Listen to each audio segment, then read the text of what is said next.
The history of the corporate world knows countless examples where companies perished due to changing technologies or loss of product relevance. But the case of Quiznos stands apart. This company did everything wrong not at the product level, but at the level of human relations and greed. So, looking at the ruins of their empire, one can safely say they absolutely deserve their spectacular failure. Let's be honest. Their sandwiches were and remain delicious. They are crispy, warm, with a perfect balance of filling. Thanks to their, at the time revolutionary, Conveyor toasting technology for subs, Quiznos didn't just enter. They burst into the fast food industry, dominating the hot sandwich niche from their humble opening in 1981 right up to the mid-2000s. At the absolute peak of its power, this chain numbered an incredible 4,700 locations. To let you truly appreciate this scale, imagine a modern fast food map. Even if you combine all existing Jersey Mike's and Firehouse Subs points today, you will get only about 3,100 locations. Quiznos was not just a big player. It was a true Leviathan, a colossus with feet of clay. During its golden age, they generated billions of dollars in annual revenue and were the only force that made subway managers wake up at night in a cold sweat. However, today's reality looks like a scene after the apocalypse. As of 2023, fewer than 400 establishments operate under the Quiznos sign. If you look at the graph of their fall from 2007 to the present, their business has shrunk by a staggering 90%. This collapse is, undoubtedly, the most dramatic and instructive failure in the history of American fast food. The brand's current state evokes pity, yet looking back and analyzing not just the menu, but the accounting books, it becomes crystal clear. They had a flawed, predatory business model from the very beginning that was doomed to self-destruction. To understand the reasons for the fall, one must return to the origins. In 1981, two business partners, Jimmy Lambatos and Todd Disner, opened the doors of the first Quiznos establishment in Denver, Colorado. But their path to creating the ideal sandwich did not begin with fast food. Before launching Quiznos, Jimmy and Todd went through a serious school of gastronomy, opening a fine dining Italian restaurant called Footers in 1978. This is an important detail that is often overlooked. The founders of Quiznos thought like chefs, not like franchise sellers. While managing Footers, Jimmy and Todd lit up with an ambitious idea. They wanted to take the quality and flavor palette of a high-class restaurant and transfer it into a format accessible to everyone. Their vision was similar to Footers in spirit, but instead of a fine dining format with white tablecloths, they strove to create an atmospheric deli in the style of New York Italian. It was in the professional kitchen of Footers, experimenting with ingredients, that they formulated the brand concept and menu for the future Quiznos. Using their deep knowledge of Italian cooking, they developed a menu that included classic submarine sandwiches, thick soups, fresh salads, and several authentic pasta dishes. They did not rely on ready-made solutions. They personally invented recipes for a zesty red wine vinegar dressing and developed the formulation for their signature soft baguette, which was perfect for toasting. Instead of using cheap, shredded and pressed meat, which was the industry standard at that time, they fundamentally chose quality whole cuts of meat, including such delicacies as capicola and real Genoa salami. But the most important innovation, their gold mine, was the cooking technology. Before adding fresh vegetables, they passed the sandwich through a conveyor oven to melt the cheese to a gooey state and unlock the aromas of the meat and bread. The concept of a toasted sandwich instantly became a hit. Customers, used to competitors' cold, boring sandwiches, fell in love with the theatrical cooking process and the warm, crispy result. At that time, it was a completely unique idea that changed the rules of the game. From this moment, Quiznos began its journey into the world of franchising, and it was at this stage of transition from a family business to a chain that the first signs of systemic problems began to appear. By 1991, after 10 years of hard work following the opening of the first Quiznos, Jimmy and Todd managed a total of 18 locations.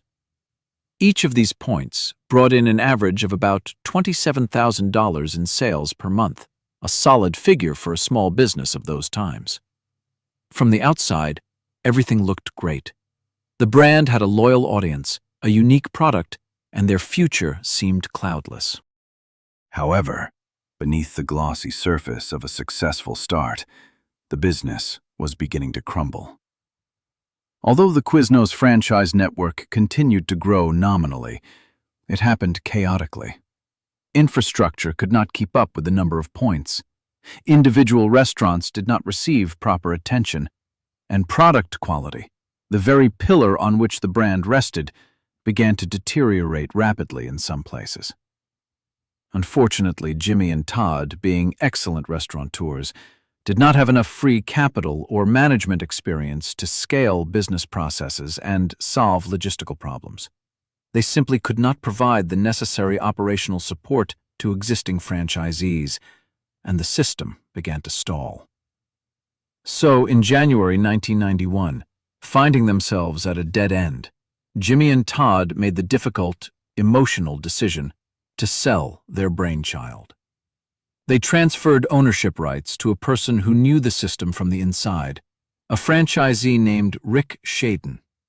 At that moment, Rick already owned and managed 3 successful Quiznos establishments together with his father, Dick Schaden, a famous aviation lawyer.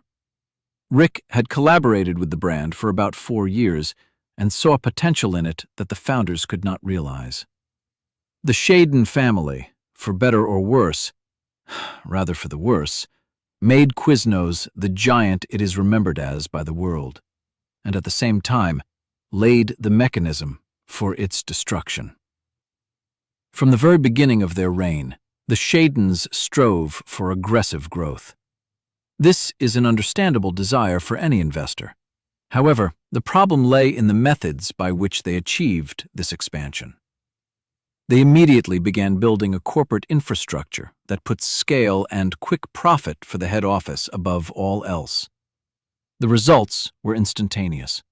Just 2 years after buying the company, they increased the annual sales of the entire chain from $7 to $8.5 million and doubled the number of locations from 20 to 40. Think about this dynamic. It took Jimmy and Todd a long 10 years to carefully open 18 locations, while the Schadens, acting aggressively and decisively, more than doubled this figure in just 24 months. It was the pace of a sprinter on a marathon distance. Inspired by instant success and a thirst for capital, the Schadens took Quiznos public in 1994.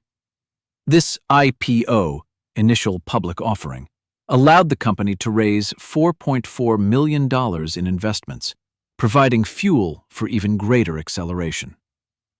The next year, 1995, Quiznos celebrated the opening of its 100th store. The pace did not slow down. By 1997, they officially became the 3rd largest sandwich franchisor in the world, breathing down the necks of only such giants as Blimpie and Subway. From this point, they continued to ramp up turnover, opening new restaurants almost every day until they reached the psychological and stunning figure of 1,000 locations by 2000. Again, if looking at dry reports and newspaper headlines, everything looked fantastic. Franchisees seemed to be making money, the brand was everywhere, and complaints were almost unheard of. But it was at this moment of triumph that Quiznos made a fatal, terrible decision that changed the very essence of their business. They created a subsidiary company, a structure they fully owned and managed, called American Food Distributors. This was a turning point. The terms of the franchise agreement changed. From now on, franchisees had no choice but to buy absolutely everything, from meat and cheese to napkins and wrapping paper, exclusively through this company. The supplier monopoly led to all goods being sold at prices significantly exceeding market ones. The markup was so high that making a net profit for the owner of an individual restaurant became an almost impossible mathematical task. Instead of supporting their partners, the Schadens effectively created a system of extortion. They did nothing to alleviate financial pressure on franchisees. They did the exact opposite, tightening the noose. At some point in their business journey, the Schaden family realized a cynical truth. They could make much more guaranteed money selling goods to their own franchisees through American Food Distributors than receiving a percentage, royalties, from their sandwich sales. This changed the motivation of the head office. They became indifferent to whether a restaurant was profitable. The main thing was that it bought products. According to an analytical article by the industry publication Wolf of Franchises, in peak years, American Food Distributors brought the corporation $200 million in revenue, while classic royalty income amounted to a pitiful $70 million. This disproportion is the key to understanding the crash. All profits obtained from this predatory scheme allowed the corporation to show beautiful reports and grow even more. Between 2002 and 2004, Quiznos exploded with expansion, growing from 1,700 to 3,300 locations. It was a pyramid where new franchisees paid for the owner's appetites. Around the mid-2000s, the bubble of patience began to burst. Franchise owners started openly expressing their concern and anger. The situation became absurd. National advertising promotions launched by the head office obliged restaurants to offer customers low prices and discounts, but at the same time, owners had to pay prices for ingredient supplies higher than those found in a regular supermarket. Franchisees got tired of working at a loss to enrich the Schadens and began suing Quiznos en masse. One of the high-profile lawsuits of that time cites an internal memorandum drafted by a Quiznos lawyer back in 2003. In this document, a shocking admission was noted in black and white. 40% of Quiznos establishments are not breaking even. This was a fact that, according to potential investors and franchisees, they were never told about during the signing of contracts. Franchise owners felt cheated. They invested their savings, took out loans, but their establishments did not work as bright presentations promised. They felt that Quiznos simply used them as cash cows. Furthermore, stories surfaced of real people whose lives were ruined by this scheme. For example, the story of Alice Whitehall, who claims that 3 years after she handed the company a check for the license fee, she was never able to open a Quiznos in the purchased location due to bureaucratic obstacles and lack of support. Meanwhile, the company categorically refuses to return her license fee in the amount of $25,000. According to class action lawsuit materials, between 2003 and 2005, Quiznos cynically collected about $7 million in dead fees for 350 franchise licenses that it sold, but for which it never found premises. It was the sale of thin air. And while Quiznos was at war with its partners, the external enemy was not dozing. In 2005, to finally finish off the wounded competitor, Subway struck 2 deadly strategic blows. First, they invested in equipment and added toasters to all their establishments, neutralizing Quiznos' main unique advantage. Second, they launched their legendary $5 footlong promotion. It was a price war that Quiznos, with its expensive logistics, could not win. Now Quiznos had neither a unique marketing advantage, toasted bread became the norm, nor price attractiveness in thousands of its locations, which were already losing crazy money. Additionally, one cannot ignore the marketing factor. Subway's marketing was phenomenal, simple and clear, while Quiznos was strange and repulsive. Although Subway's mascot, Jared Fogle, later became a figure in criminal chronicles and his story aged poorly. At that moment, in the 2000s, it was an extremely successful campaign that shaped the general perception of Subway as healthy food. Subway had Jared with his huge pants, and Quiznos had the Spongmonkeys. If you don't remember, these were weird, rat-like creatures with human teeth that screeched songs on TV. It was a creative failure. And further on, the situation only got worse. In 2006, instead of saving the situation, the management decided to lock in profit for themselves. As a result of a complex financial operation known as a Leveraged Buyout, LBO, Quiznos sealed their fate even further.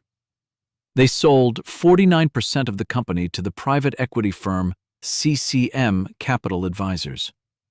The essence of an LBO is that a company is bought with money that is hung on the company itself as debt. This buyout left Quiznos with hundreds of millions of dollars in new debt on top of all other operational difficulties. But, surprisingly, even this huge debt paled in comparison to what happened next. In 2007, Quiznos reached its historic peak of 4,700 locations. This was the top of the mountain from which the rapid fall began. Unfortunately, that same year they also peaked by another metric: the number of franchisees suing them. Journalistic investigations, particularly an article by Janet Sparks, shed more light on the scale of the catastrophe. Quiznos faced a franchisee revolt so massive that it was forced to settle after years of grueling litigation initiated by literally thousands of owner-operators. Last Friday, Judge Rebecca R. Paulmeyer filed an order dismissing the case in federal court. The settlement promises to provide over $206 million in compensation to Quiznos sandwich bar owners and the system as a whole. It was a victory for justice, but for many, it came too late. Immediately after the wave of lawsuits, which had already prompted many franchisees to close their doors due to losses, Quiznos faced a global cataclysm: the Great Recession of 2008. Since stores were already barely surviving due to the company's internal policy, the economic crisis effectively became the final nail in their coffin. Consumers began saving on lunches, and the more expensive Quiznos sandwiches were the first victim. The statistics are terrifying. From 2008 to 2012, Quiznos closed over 2,000 stores. If you take a calculator and do the math, that means more than one store closing every day for 4 years in a row. This triggered a death spiral. As stores closed en masse, the system they built began to collapse. Fewer stores meant less revenue from franchisees for the national marketing budget. A smaller budget meant less advertising on television. Less advertising led to even fewer customers and further closures. In general, they weakened with each passing day, losing stores, losing money, losing reputation, and ultimately, losing everything. The agony lasted several years. Finally, in 2014, delaying the inevitable as long as possible, Quiznos filed an official bankruptcy petition, Chapter 11. On March 14, 2014, they reported to the court about $875 million in debt obligations, the price of greed and the LBO. The year 2015 became the real beginning of the end of an era. At that moment, they had fewer than 700 open stores remaining, and forecasts for the future promised even more closures.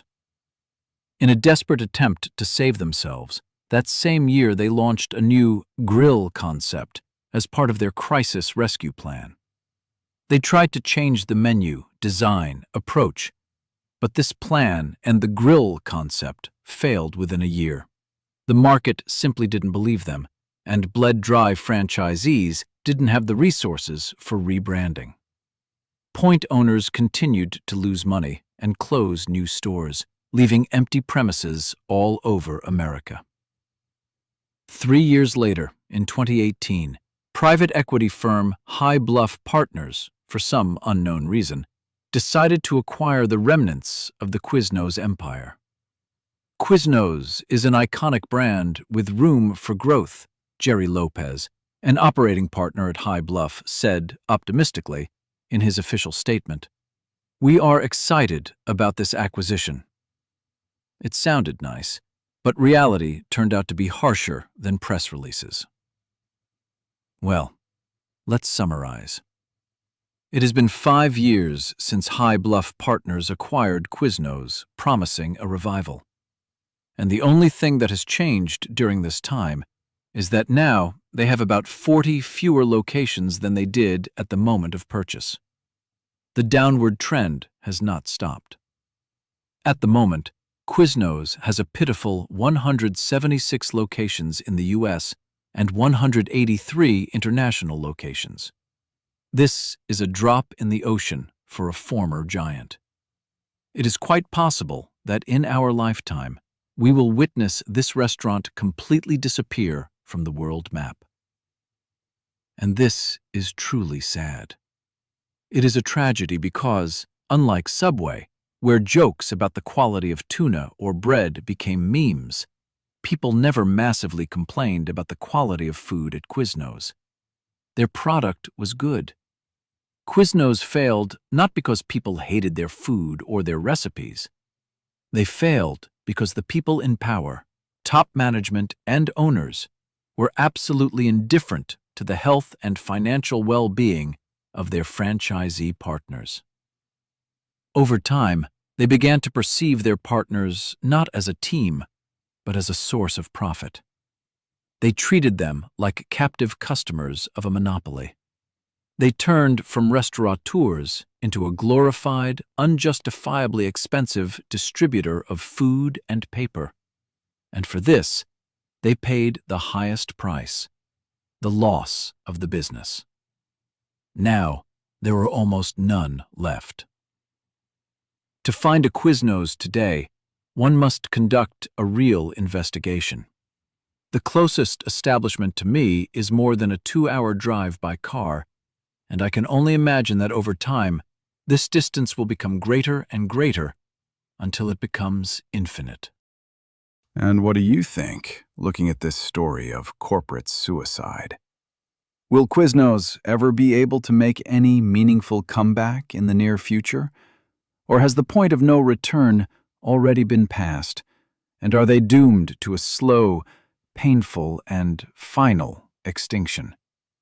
Does a brand that betrayed its people have a chance? Let me know in the comments below. I would be extremely interested to hear your opinion and, perhaps, your memories of their sandwiches. Sincerely, thank you for watching, and see you next time.